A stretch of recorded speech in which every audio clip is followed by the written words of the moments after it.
All right, stand by for a quick intro. Welcome back to another episode of the Strongman Winner Circle podcast. I'm your host, Nicholas Camby, and this is episode 65. And returning to the podcast is Zack McCarley, who recently won America's Strongest Man 105 kilo and his fourth win in this prestigious contest. Also, earlier this summer, he won the Ultimate Strongman World Championships at 105 kilo that was hosted in Germany. So let's catch up with Zack to see what's new, how training's been leading into those two contests, and what's in store for the future for Mr. Zack McCarley on today's episode of the Strongman Winner Circle podcast. So tune in and find out all about Zack in today's episode.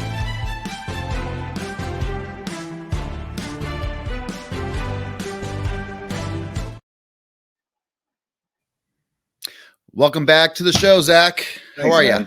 I'm good. Doing good. How are you?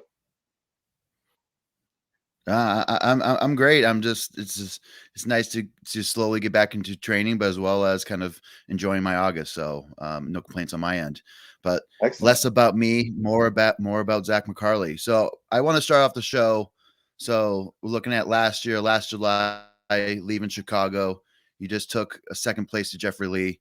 What did you do from then and then going into your kind of your training cycles before Ultimate Worlds and ASM? So did you spend some time, but what did that look like? So like I remember last year that was your grand kind of revealing because it was your first full show after many years of not competing. So yeah, run us through that in terms of what that looked like for you.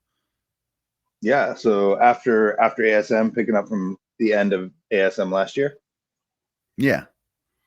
Okay, so got home, took a week off, as I always do. It's important to, make sure that you can actually recover and let some of those soft tissues regenerate. The sport is really tough on our bodies, so you really do. That's something that people that are newer to the sport, I don't think understand is, especially when you get stronger and stronger, it's just harder and harder on your body. So you really need to take an appropriate rest. So I just took a whole week after the contest to just relax, and I did a little bit of stretching and some walking, and I wasn't sitting in a beanbag chair eating Cheetos playing Xbox, but I was like very, very chill. And then after that, just kind of went back to the drawing board and said, okay, how does that second place sit with me? And how do I feel about it? And I think it's kind of a blessing to take second, because if I would have won that competition, I don't think I would have been competing this year at all. And oh, really? Interesting. Yeah. So it's funny how things are in hindsight, and so I was like, yeah. So I started training again, started deconstructing some of my movements and reconstructing the position of my straight bar deadlift and going over a bunch of different movements, just highly technically, and went through the whole contest at ASM, where did I really lose my points? I have my own opinions on that.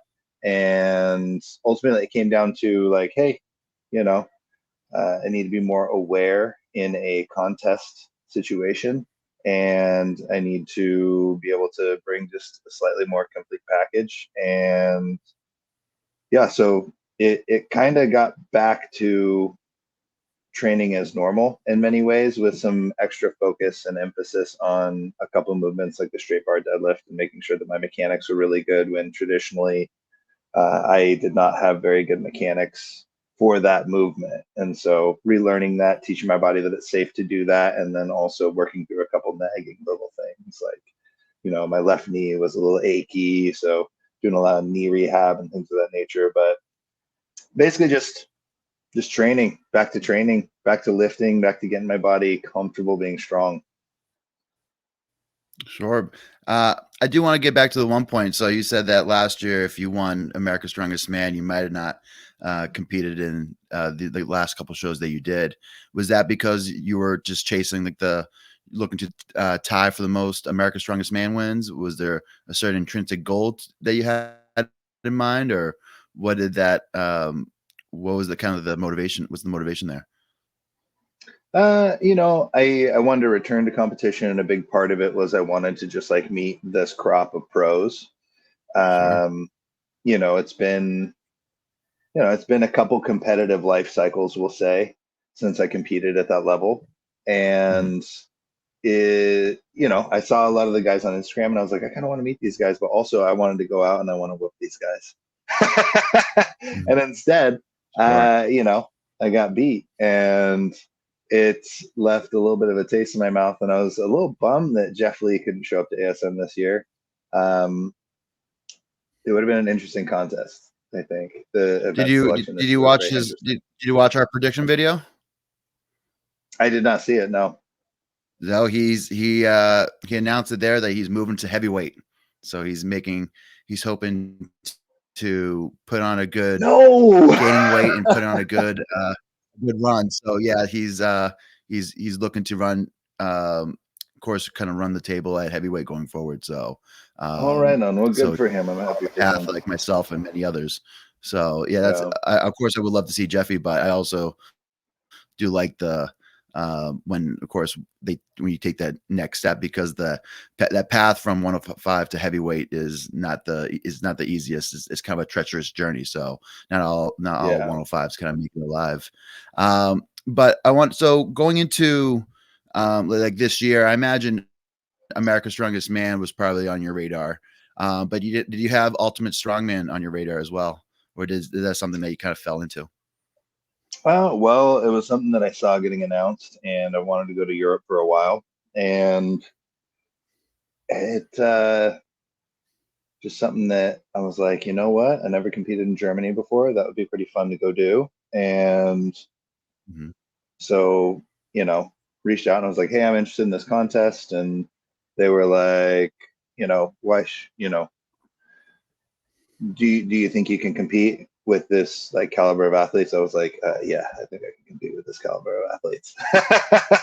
And so they're like, okay, what, we talked a little bit about my experience in the sport, and then they're like, yeah, absolutely, you're invited. And I was like, cool. Can I compete in 90 and 105 kilo? And they're like, no. I was like, what if I pay 2 entry fees? They're like, no. Like, I really wanted to do both of the classes really bad. But Interesting. they just said one. So I decided to do 105 and, went there, had a good trip there. It was awesome. They were very cordial to all the athletes. And I was not prepared for how hot or humid it was there. Germany is hot and humid. At least at that time of Mhm. year, it was I got like fried to a crisp, and but it was a good trip. It was a good trip. Got to go with my father and stepmother, and my previous partner, and then two of my athletes as well got to go, and one of them wound up winning the women's division for the lightweight competitors there. So, or I Mm. should say middleweight. So it All was a good right, trip. excellent. Oh, I'm glad to hear. I feel like it's competing overseas. I always encourage more American athletes to compete overseas, because I feel like it's usually kind of more rewarding, and especially if you're one of the few Americans, like it looked like you, Johnny, Derek, and Tyler Davis looked like you had some great camaraderie when you guys all competed for the team show. So that's I've done team shows with Johnny. He's loads of fun to compete. But I'm just glad you guys were able to kind of reconnect. I know you guys competed back in China together. Was it 2013? You guys competed in China? Correct. Yeah. Yeah. We used to compete with each other quite a bit as well. And I love Johnny. He's awesome. Mhm. But yeah, the camaraderie and the team portion of that contest was like top notch. Like it was my first team competition, and it was just a blast. Man, I think that was the most fun I've ever had at a contest, honestly. Um, it was just so much fun. There was so Yeah. much we had good camaraderie and good chemistry together, but it was also a lot about just like the positive talk and keeping people on the right page and making sure that everyone had a good mindset going into an event, and strategizing events was really fun when you have more than just yourself to consider and your direct competitors, but you have to consider the other athletes and what they're capable of within your team. And so that's one of the things I like so much about strongman is the strategy behind it. And so this was like another level up going into the team competition. I think that's probably what I enjoyed so much about it. Excellent. You know, I didn't get a chance to look at the team results, but was it a convincing win, or was it a close? Was it a close win for Team USA in the Battle of We Nations? squeaked it out by 1 point, if I'm not mistaken. It was Ooh, close. wow. It was very close, and there were times where every athlete had to step up and like really deliver to get that win. And yeah, it was awesome. It was fantastic. Like everybody stepped up when they needed to, and it came together just as it needed to. And uh, yeah, there's no question in my mind that everybody on that team earned that podium. Like they earned that spot. Awesome. Well, I'm glad to hear it. And go Team USA. So I want to segue that into you're talking about stepping up. I want to segue that into my next question. It's a little lengthy, so bear with me. So America's Strongest Man. So of course I was commentating, so I got a good, of course, courtside view of the whole competitions. But after the first two events, that you were kind of down there on the leaderboard, but then you kind of really took. I'm not sure. I don't know what kind of conversation you had backstage, but after the first two events, you came back to take a second place, a third place, and then a first place to finish off and take the competition win. Was that kind of expected? Were you expecting maybe not to do as well on the static events and do really well in the back three? But what were you feeling during that competition? Yeah, I was definitely expecting to have a rough go of the log and the deadlift. And the log, I had expected more out of myself. But after, you know, competitions, when you're in a competition, sometimes unexpected things happen. And for me, I like on the second repetition of the log, I felt my shoulder just go crunch, and I finished like I locked it Mm. out and held it, got the down, put it down. Originally, my plan was to go to 360, and I felt that that was a conservative number for what I would be capable of that day. And I yeah, I got done with the lift and I came back and I could hardly lift my arm over my head. Like this really, really hurt. I didn't know what was going on really too much, but I was like, damn, if I'm having this much trouble, like I have to take 350 and try to just like chip on a couple more pounds.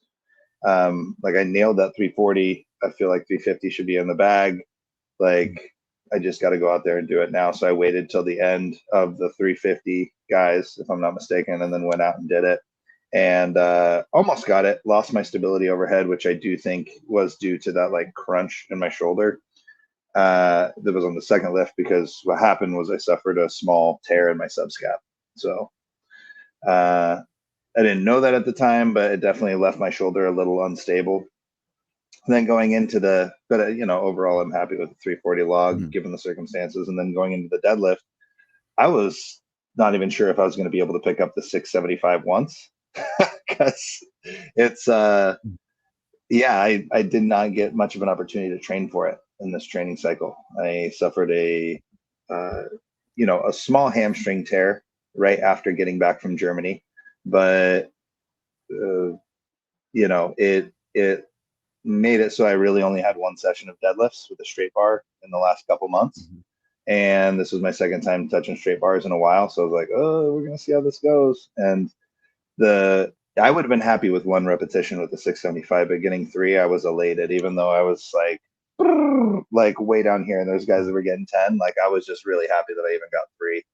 So I knew those two events were going to be tricky because I didn't get a chance to get that like neurologic stimulation for my body. My body was not going to be ready for those. And then like the farmer sandbag medley, all about speed, arm over arm, all about like transition speed, keeping tension. Awesome. And then sandbag throw. I did get a chance to actually do like a lot of sandbag training going to Germany, because it's one of the only events that really, really lines up well. So I was like, sandbags, I'm good. And yeah, I mean, that's pretty much the whole story. I expected to be in a rough spot after the deadlifts, but I knew that the contest isn't over until everybody's gone on the last event, you know? Absolutely, and of course, it was great to kind of stick it out. It was pretty interesting. It was very unpredictable. America's Strongest Man, because after the first two events, you had someone like Garrett Payne leading the pack, and then every event there was a new leader, right? So you had a thought of like a new person who was going to win. So it was just interesting, but it was all about just a game of inches, just shaving down seconds, and of course that's how we got our finish of course, not last weekend but 2 weekends ago. So it's interesting. So now you have, of course, you just did the course, kind of 2 back-to-back wins. So you got to compete against some pretty stiff guys. But if you had to judge in terms of the podiums, and if there was a strongman show, who would win? If it was Justin Loy and Johnny Alimo versus McKeegan and Tyson Morsey, who would win in that strongman competition, given if they were like standard events? That's really hard to say, because I felt like both of those contests honestly did not have very standard events. I honestly don't think I know the athletes well enough to appropriately judge it. I do think that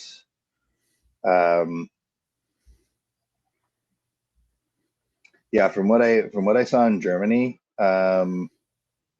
McKeegan is solid, and Tyson is very good. He's like extremely good, especially at a couple things like stone to shoulder. If he's like trained up and ready, like he's probably the best 105 on the planet at stone to shoulder. He's absurdly strong. And then, I mean, Lloyd is solid all around, doesn't really have any weaknesses that I'm aware of. And Johnny is like going to be really dangerous in the next couple of years. He is up and coming, and he's like hungry. And so is Aiden, actually. Like both of those guys are 22 and 24. Like, if they are smart and they are patient and they stay healthy and work on technical execution and getting their heads right 100%, like they're going to be smashing records for the next decade. Like and it's probably going to be like a rivalry, and it's going to be awesome to watch, and I'll probably be done. Absolutely. So the reason why I asked that question is because for instance, like Justin and Johnny have kind of similar accolades to Matthew and Tyson. So like, for instance, like Justin and Tyson both have taken third at World's Strongest Man 105. Johnny and McKeegan have both, I think even last year they were close to standing spots. I think McKeegan was 8th and Johnny was 9th last year at Worlds. And then you have like 2 good pressers versus 2 good deadlifters, and they're both, and then and the other 2 are decent deadlifters and then really good deadlifts. So it's interesting. So very kind of contradicting skill sets, but both very similar. So I think that but again, you're still competing against some of the top guys, at least top 10 in the world, especially at America's Strongest Man. So looking at, I think one thing that was a big thing, I think going into ASM, especially after you won, is that there was 11 years apart between your last win, and then of course this year wins. So I would say that I don't think I've ever seen that in any capacity. When you look at even like World's Strongest Man, either prior America's Strongest Man, even in opens, there's never been an 11-year gap. I think the only gap I can think of that was such a huge one was that maybe like Ronald Heinle was invited to World's Strongest Man back in 2012, and then it was 11-year gap until he made it to World's Strongest Man again in 2023. But there hasn't been that kind of a gap in terms of being back in that high level. So so of course there's a huge gap, but also just like what's the competition like the 105s back then when you were competing 2011, 2012, 2013, and then you're doing your last one 2014 compared to the ones that you've seen now in 2023 and 2024? So sorry, it clipped out a little bit there. How are the competitors, or how is the competition? Like the execution, I would say, like, of the events, I was like the level of the athlete. I would say the competitors. Yeah, I would say the competitors, like how they differ. Has much changed since then? what were your thoughts on the athlete development over the last 10 years? I Those would pros versus say, new pros.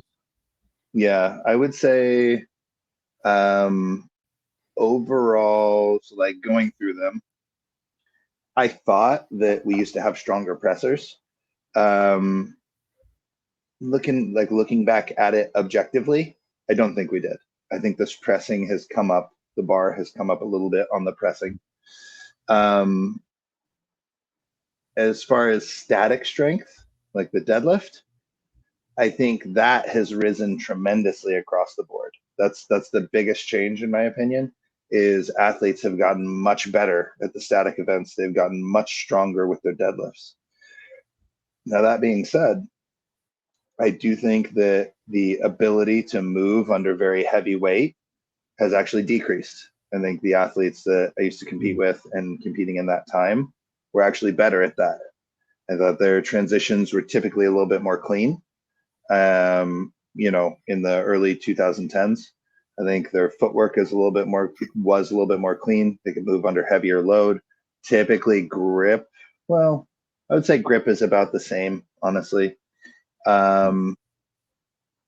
Throwing has become much more popular, and the throwing of today's athletes is far superior than what it used to be. Like, not even close. But again, that wasn't a discipline that was practiced very often over a decade ago. What else? Like, hit me with a couple events. I'll do another one. Arm over arm. Sure. Arm over arm. I think it's about equal. Honestly, I don't think the proficiency of arm over arm has increased very much, but I also don't think it's fallen off. And then what do you think about like stones? So like, of course, you got to see like Jeffrey Lee do the stone series last year, and then you used to compete with someone like Sean DeMarinis, who used to one motion just like Jeffrey, a lot of the same weighted stones. So what do you think about the 105 stone abilities over the years? I think all those aside stoners from out there. all the stoners, damn stoners.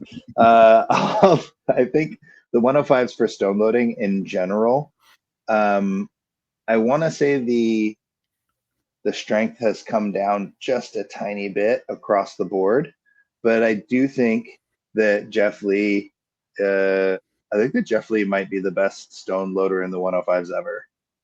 Would you agree with that, or do you think that anyone else would be taking that? Because he's an outstanding stone loader.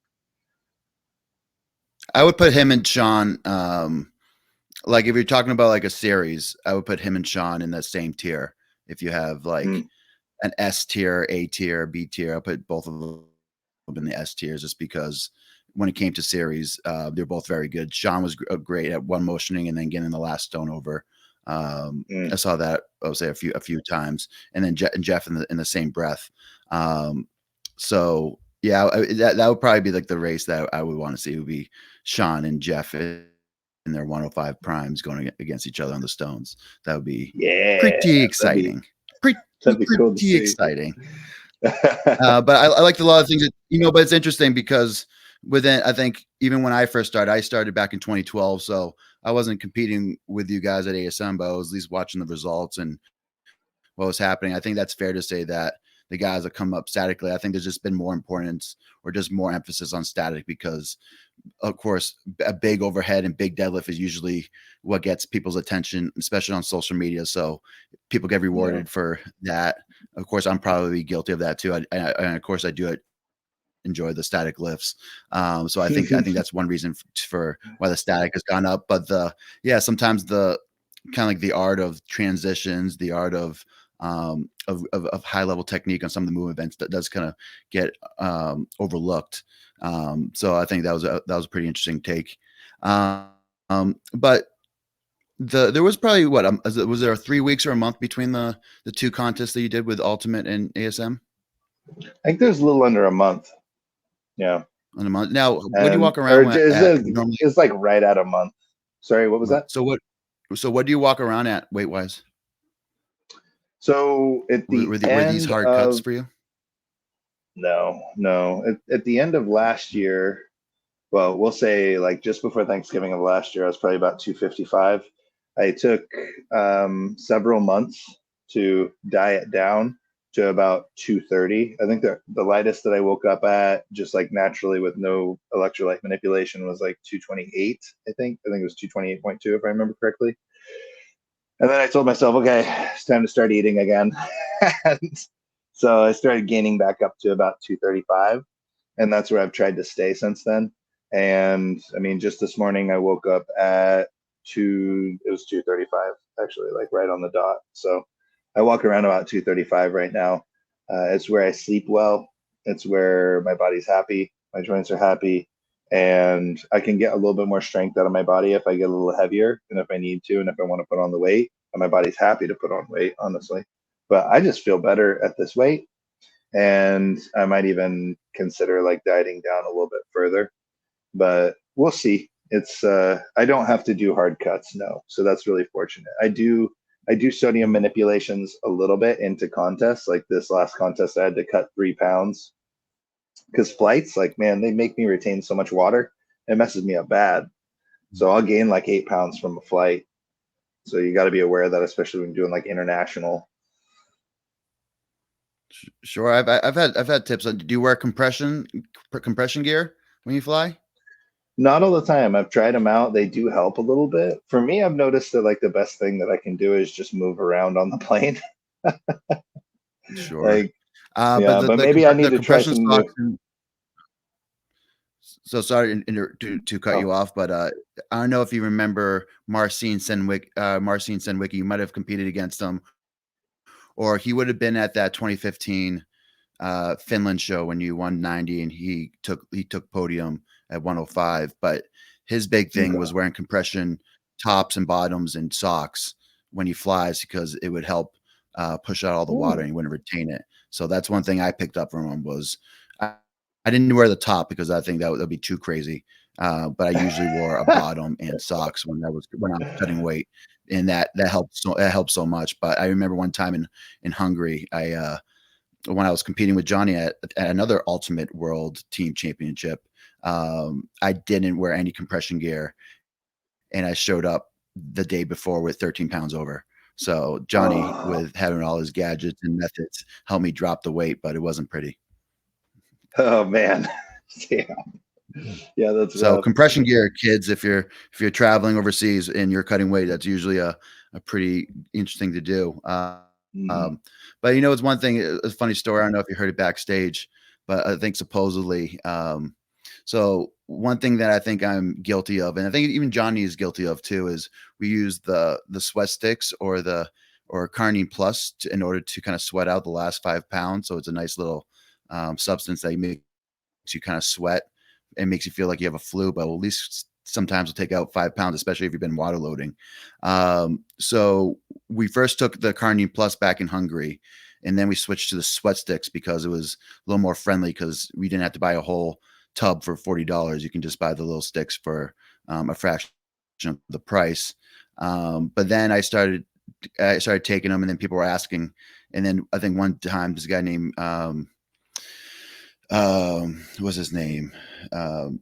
90 Kilo by Jacob McBride. He put it on the internet and then everybody started taking it. But supposedly Aiden Howell took a couple sweat sticks on the plane and people thought he had the flu and they almost didn't take off because he was sweating so Shit. much and looked like he was No. having a fever on the plane. Oh So just no. I thought that was a funny story, but just coming from ASM. But just for anybody that's listening, don't take those sweat sticks on when you're flying because it does look like you have a fever. Oh man. So Uh, one thing but of course, kind of moving on. So outside of kind of so far your great competition season, you've also done pretty well in terms of coaching. So you're mentioning your different athletes, but I want to highlight Angelica Jardine for winning the Arnold Strongman Pro Show, which was a huge accomplishment, especially for the short time that she's been in the sport. yeah, first appearance. So the loaded question is, what are some key principles you preach in your training that you also preach in your coaching? Um, it's not a sprint; it's a marathon. What are your Cool. Yeah, it's All not right. a sprint, If you it's a want to marathon. elaborate on that. Well, I've been in the sport for 18 years. I have seen so many crops of athletes come in, get really strong, and then catastrophic injury and never compete again. And that usually takes like 2 to 3 years for an athlete to do that. Very few people can actually stick around. And one of the biggest issues with that is actually that in that 2 to 3 years, you cannot acquire enough skill to compete, not just safely or healthfully, but at your absolute best. And so when you are showing up to those really, really heavy contests and you are like risking your health essentially for that, you're not giving your body time to strengthen its connective tissue. You're not giving it time enough to adapt to that kind of load. And you're also not giving your body enough time or your mind enough time to really like master these movements. Yeah, you might be good enough at them, but good enough can be the difference between first and seventh, you know?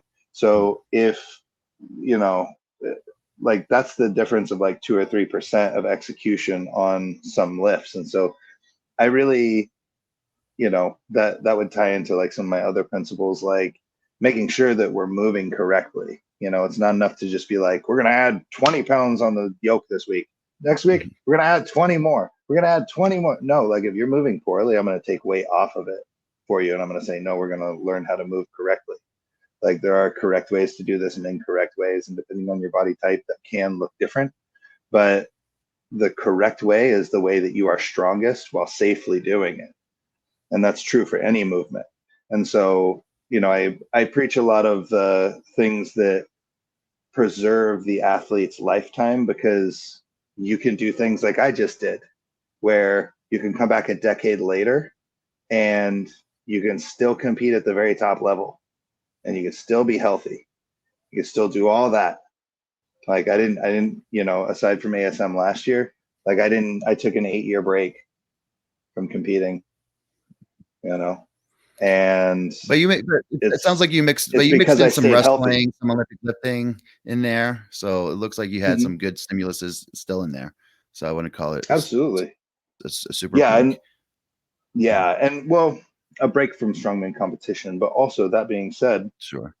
those are specifically targeting some of my weaknesses. Why did I pursue Olympic weightlifting? Well, I had really weak quads, and I also had pretty poor ankle mobility. I needed to understand more of the mechanics of squats, which is something that I always kind of struggled with. And so I dove head first into the deep end of the pool for that. It was also something that was like just really pretty to do. And I was actually, when I was given the invite to the 2015 Worlds, I was actually preparing to try out for the Olympic, like the Olympic team for the 94 kilo class for weightlifting. But I had been dreaming about that invite for a long time, and that's a whole different story. But with that being said, like, some of the principles, it's a marathon, not a sprint. Flexibility and mobility matter a lot more than you ever thought they did. And if you can't get in the correct position, then we need to fix that like as soon as possible. That's more important than almost anything else. Like if you're not in the correct position, we can't apply the correct force in the correct direction, and you will have to compensate for that, which oftentimes will be, paid for with injuries. And so, or a decreased longevity, which both of those are unacceptable to me. And if you're working with me, you're very like-minded. And, if you're not like-minded, then odds are we didn't make it past that first call. Because I only work with athletes that like align with me. There's so many coaches in the space. It's important for people to work with people that actually are a good fit. So Absolutely. And of course, a lot of good things. So my next question, so you might have touched upon it a few times, but again, sticking to kind of the coaching and of course training for yourself. What are some underrated aspects in strongman that athletes should pay attention to? So you named off a few items even for yourself, but is there any other underrated aspects we didn't cover there? I mean, I'll go back to flexibility and mobility, and oftentimes people use them as interchangeable terms. And you can use them as interchangeable, but realistically, like, flexibility is your ability to get into a position, and then mobility is your ability to control into a position and keep control in a position. So that's the way that I define it. Now, both of them are underrated. I think in strongman, a lot of athletes will be like, "Oh, I can bend over and grab a bar and stand up. That's flexible enough." It's like, no, like, to me, it's not. So it decreases longevity, increases risk of injury. When you get injuries, I find that the athletes that are less mobile typically take longer to heal from those same injuries, which is really strange, but just something that I've noticed. I don't know if you've noticed that as well. And then, yeah, I would say the last thing is just, making sure that your mindset is right. It's really important. Addressing why you're doing what you're doing, because a lot of people will compete in a sport and that's where they find value in themselves, but then they place their value extrinsically. So they're saying that I'm worthwhile because I'm doing well in this competition. That's an external validation. You need to find a way to relate it back to you and what you can control, because if you have too much value placed on things that are outside of your control, like someone else's ability to perform, then you do not have control over your own like, you don't have control over your own value. So realistically, getting your mind right and saying, I need to go out there and I need to PR, and that's what's best for this competition. Or if you come into a competition and you know that it's just a feat to get through it, then have that realistic expectation. And you can push and be hungry and be ambitious, but also be realistic with yourself. Like, a good example is the deadlift from last weekend for me, right? Of all the events, that was the lowest one that I placed on, but genuinely I am the most excited about it because my body really, really, like, stepped up and performed for me, and I was really impressed with what I did. And that's me. That's my feeling about me. It has nothing to do with anyone else. And that is very important. And that happens in the mind, and it can make or break you as an athlete, and it can make and break your career, and it can make and break the way that you interact with people, and the way you hold yourself, and the way you represent yourself, and the way you represent your sport. So that's important to understand. Well said. I loved every piece of that. I in that deadlift, I was probably where the competition was probably made or broke, right? Just, and sometimes it's that, even probably your least favorite, or not least favorite, but maybe that worst event for you is potentially where you have to squeeze out the most points if you're looking to win that big show. So Zach, I want to circle back to what you mentioned about 2015 and doing the 94 Olympics. At one point I had Olympic aspirations. I said when I first started doing strongman, it was 2012. In 2013, I started picking up Olympic lifting, and I thought I could make it to world's strongest man and the Olympics simultaneously. I realized that I had to choose one. But I want to hear about your Olympic aspirations as a 94 kilo. Well, so I started in, like, I did some, we'll say, Olympic style weightlifting, which, for those of you that are not in the weightlifting circle, it's just called weightlifting. But I will say weightlifting from now on, indicating like Olympic style weightlifting, the clean and jerk and snatch. And go. So 2014 was when I started taking it very seriously towards the end of the year. And I trained all the way up until 8 weeks out from that competition in 2015. So I trained for about close to a year, really, really strictly with it.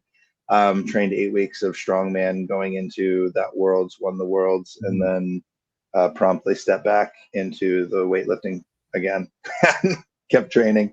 But it did get to a point where I had to make a decision, and it was for the, I wasn't going to be able to make the 2016. I just flat out wasn't strong enough. I was strong enough to qualify for nationals, but the guys that I would have been going up against were like Kendrick Ferris and he would have just smoked me.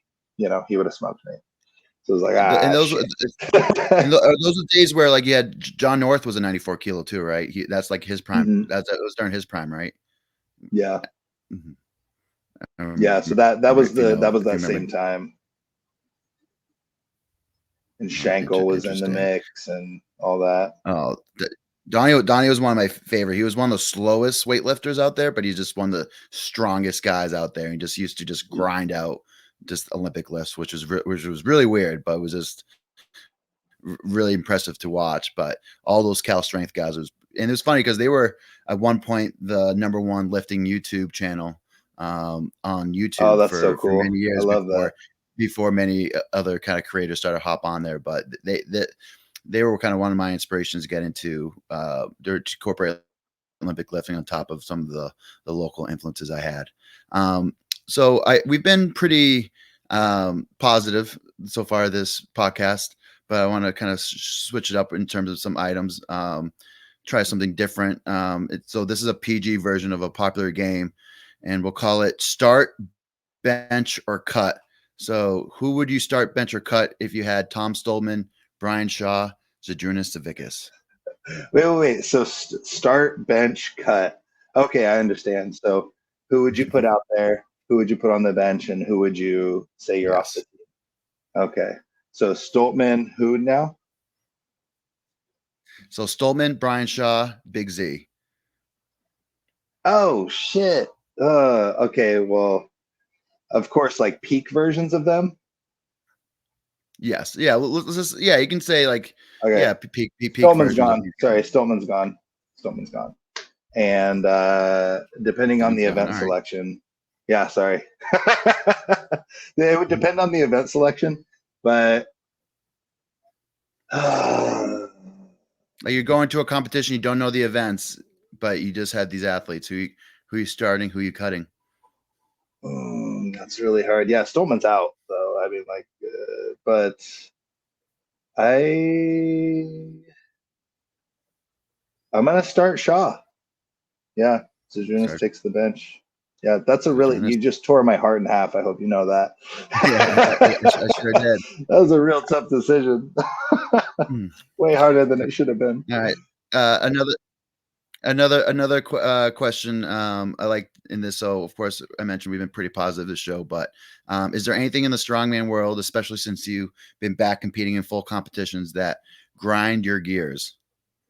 Is there anything that gets your blood boiling, that gets you, maybe you look at that twice and say, hey, that's not right? I will say that grinds your gears. There used to be some things that grinded my gears, and I'll talk about them.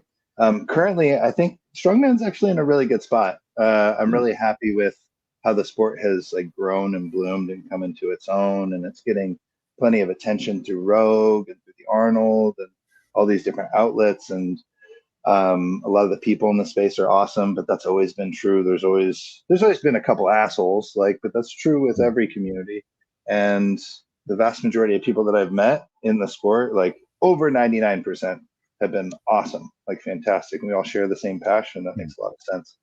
The things that grind my gears currently, I would say that there kind of are none, because I know the sport and the expression of the sport is different for so many people that usually when somebody is giving advice from a technical aspect, I can't really get upset if it contradicts my own, because it's just their life experience that led them to find that way more beneficial. And then, they probably off camera would agree that under some circumstances it's different for other people, because that's what any good coach would do. Like if you're keeping yourself strong and this is the best way that you lift it, and it has it has a high ceiling of performance, like it's a sustainable and scalable technique, then you're gonna tell your athlete to go with that, so it makes total sense that there would be contradictions in like certain coaches' methodologies or certain coaches' technical cues, or even the complete direction they want to take a lift.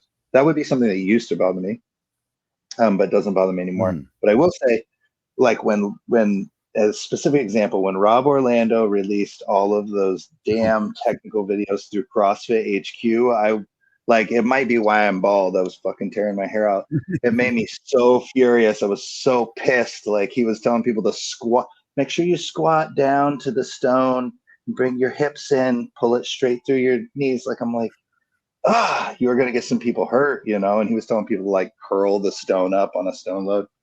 And it just made me bonkers. Like, I was so angry with that. But hey, was yeah, Rob was he a 105 pro? Was I don't Rob think he Orlando was. 105 pro? No, but I he don't competed think at so. 105. I've only seen, I did deep dive in a rage state to see his performance, because I think he had won one small competition in like Wisconsin or something. And I think he won a competition at either 200 or 231. I only know of one competition. And I also know that the advice that he was giving was going to honestly get people hurt.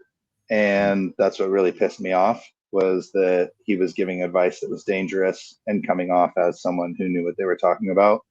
And meanwhile, like, the athletes, like, I had reached out to CrossFit in that time and said, hey, actually, this is not good. This is going to get people hurt. Like, if you want somebody that knows how to do this, I'd be happy to like film videos for you guys. Like, I want to work with you. I want to keep people safe. And just no, you know, so it's like, it is what it is. I mean, it kind of pissed me off, but oh well. Right. You know, it's interesting because he was one of those first strongmen that crossed over into CrossFit to kind of start, especially when CrossFit started implementing more kind of strength-based movements, especially at the games. He was like one of those first athletes. I remember seeing some of his stuff with Frowning, and they used to do like small side competitions. There was like one on like Big Sky in Colorado that I watched that he was part of. But yeah, that name's a throwback. He's almost like yeah. I almost equate him similar to like Elliot Hustle. What's his name? Elliot Hulse. Dude, I competed against him. That's the only, I think that might be the only 105 loss that I did not get to avenge. He beat me in 2008, 9, 8. Yeah, he beat me in 2008 in Provo, Utah, by Salt Lake. He beat me, and I never got a chance to compete against him again. And I was just like, damn it. And actually, now that I'm thinking about it, I think Dave Daly beat me, and I didn't get to avenge it either. So Dave Daly. Oh man, these are all throwback names. But it's funny with Elliot. He started doing a little bit of a comeback. He didn't do that well, but I reached out to him because his form was really shit, and I was like, hey Elliot, like, I think you need to do X, Y, and Z on the log press so you can perform A, B, and C. And then he was just like, thanks. But I tried to put it in a good way, but his form was it wasn't so good. But I want to call out someone. This is someone else as a throwback. I've yet to see Patrick Castelli back in the strongman mix, and he always said that if Zack McCarley came back and competed, he was going to come back to strongman and compete. And it's been roughly kind of a couple years now, and we still haven't seen any Patrick Castelli. What's come back, Patrick. Come back, Patrick. We miss you. No, yeah. Oh man, I love him. I love him so much. Yeah, I was gonna say he's just living. He's living down in Australia, and he loves what he's doing. He's working with strength athletes. I think he works with a good portion of the Olympic team for Australia as a strength coach. And I would love to see him back in the sport. But also, I know his life is so busy, and he's loving what he's doing. And if he's happy, then I'm happy for him. You know, but I would love to see him back. So for you guys that don't know Patrick Castelli, so he was the 2017 OSG 80 kilo champion. So he won World's Strongest Man in that division, but he also won a slew of national championships prior to when they first had the 80 kilo world championship. So he was the guy who beat back in those days. But I'm pretty sure that he you say he won twice? I think he won the OSG twice, and I can't remember if he won 2 or 3 national championships. I can't remember, but yeah, like probably the earliest. Oh, there might have been, but I definitely, I would say he's the earliest 80 kilo standout like that I can remember. Do you recall anyone else? maybe earlier No, than that him. that, that was that was that was the man when he was coming up. But I did Yeah. message him last year, I think after you came back, or maybe it was after you were doing the axle attempt, because I'm like, he's back now. You got to come back too. But I think he mentioned that he's trying get to the bobsled team for the 2026 Winter Games. So he's hoping to do that before he comes back to Strongman. So we got to wait till like 2027 for the Oh return of man, Patrick Costello. I gotta live that long. Right? No, actually, I was supposed to go to. I want to say it was Lake Placid to go visit him because the Australian team was supposed to be out there. I was Mhm. going to fly Oh, over cool. and visit him, but their trip got canceled. But man, I want to see it in person. I want to see him bobsledding in person because he has been doing a lot of bobsled work. And he'll send me some videos occasionally. He'll be like, "Dude, check this out." And it's like going so fast. So it's awesome. Well, if you talk to him, tell him I say hello.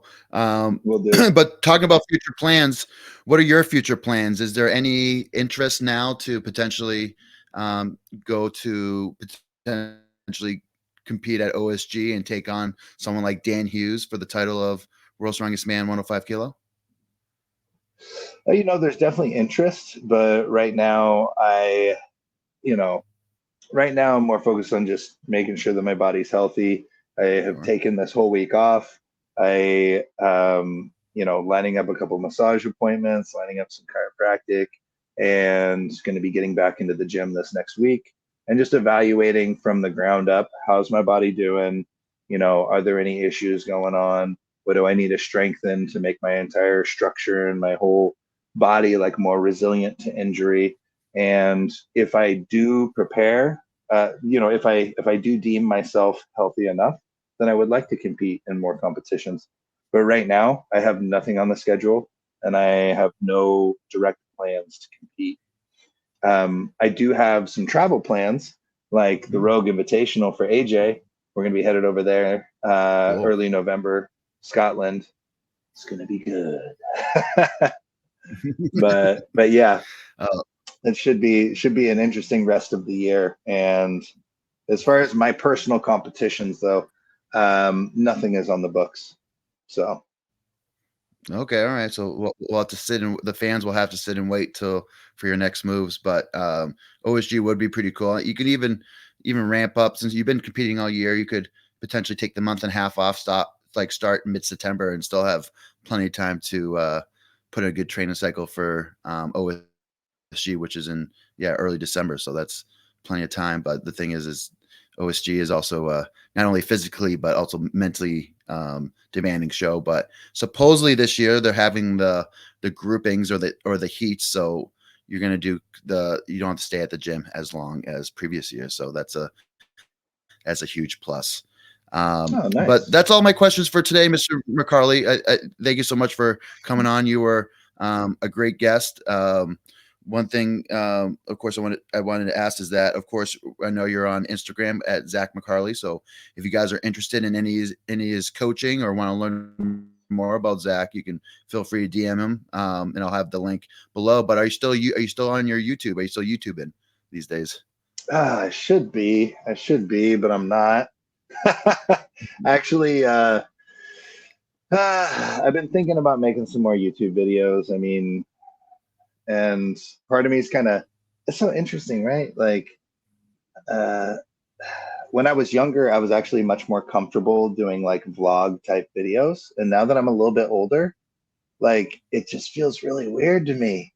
Like it just feels weird, and I can't quite wrap my head around why that is. But it's kind of a bummer because now maybe I just needed that experience to like kind of regret not doing it. But like I kind of regret not having a vlog of this last trip for ASM because it was such a strange trip. Like there were so many instances of just interesting things happening. Like I got to the airport early and there was this lady with her daughter and she couldn't walk her through security because her flight was soon. And I offered to take the daughter to the gate. I walked her to the gate and dropped her off. And, her mom was like, like she was really worried before we got through security that her daughter wasn't going to get to the gate. So we got her to the gate and, I text like her daughter and I both text her and was like, she's at the gate, she's all set, boarding's in half an hour. I like went to my gate, but like after that, like everything was so like smooth. It was so interesting. Like there was so much that happened, and yeah, I don't know where I was going with this, but but I kind of regret not taking time to vlog that experience, because there were like a lot of little things like that I really like to remember. So I might be doing more videos. I say the same thing when because I've done a few vlogs in the past, but when it comes to competition time, I just clam up. I'm just like so nervous about the competition and bringing out my best self that I clam up and I can't like film any content or do any YouTube just because I'm so just busy with just focusing on like surviving or just focusing on just being in one spot. Latest has been, I feel like hopefully we can kind of ramp up ASM.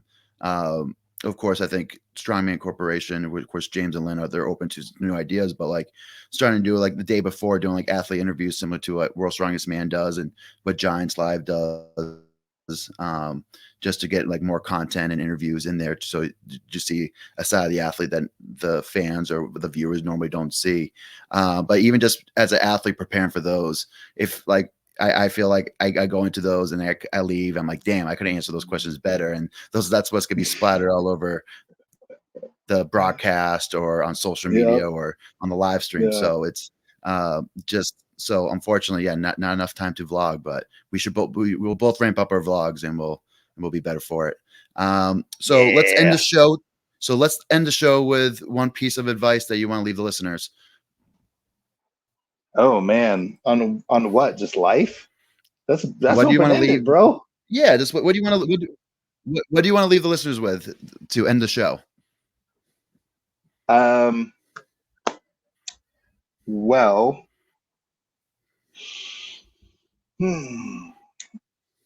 take a little extra time for you every day, even, and you can spend it however you want. But one of the ways that I really enjoy spending it is just 10 minutes of stretching a day, and that can go a long way to the way that your body feels, which can influence how your mind feels. And I think it's something that's missing from Strongman, who is probably mostly going to be the demographic that people that will be seeing this. So take some time for yourself and stretch for at least 5 minutes a day. It's 5 damn minutes. Like it's 5 minutes. You can do it. So stretch more. That's what I got. You heard it. Thank you for tuning in, guys. And until next time, stay strong.